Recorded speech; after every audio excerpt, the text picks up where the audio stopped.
Кой ще говори? Господин Марков, доколкото разбираме, днес официално господин Шилек е приел оставката му. Какво случва в момента в Ботев? Да, от днес той вече не е треньор на Ботев. Така вчера се подаде, днес му беше приятел от управителен съвет. Тренировъчен процес временно ще бъде воден от помощниците треньори, които останаха, до назначаването на нов треньор.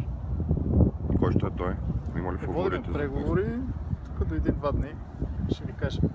С колко човека разговаряте? В момента с двама. Българи? Българи, естествено, ще са българи. Какво показва анализа? Къде Шилек не успя да се справи? Те въпроси трябва на него да ги зададете.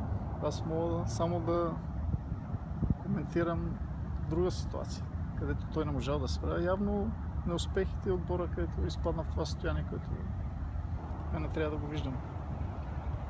От какъв тип треньор има нужда Ботев в тази ситуация? Треньор, който ще дигне Ботев и Ботев да играе футбол, който заслужава Ботев и да радва феновете. Срещнете ли си футболисти? Казахте ли си нещо? Сега имаме тренировка в 3 часа, ще ги запознае тях. Отстранените футболисти, четиримата. Двама върнаха миналата седмица, другите двама започват днес.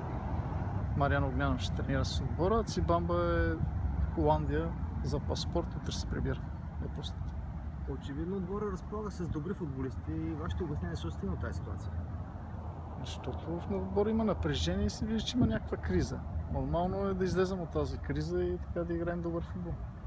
Може ли временният наставник Николай Киров да остане за постоянно или сигурно ще търсите нов треньор? Не. Треньора, който треньор дойде, той ще си избере екипа, с който ще работи. Предпочитанията на ръководството треньора да започне веднага или след нова година? Не искаме веднага да започне. Зависи сега. С това ви кажем, че разговаряме. Ще го информираме.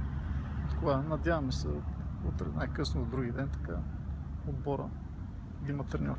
Треньорите, с които разговаряте, готови ли са да влезат в тази серия Литекс, Левски, Лудогорец? Естествено, че са готови. Нищо страшно няма.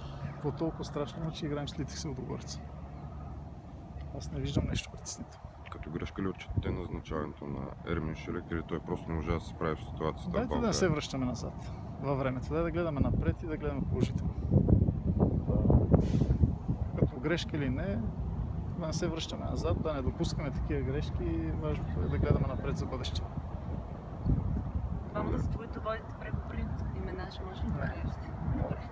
Мерси.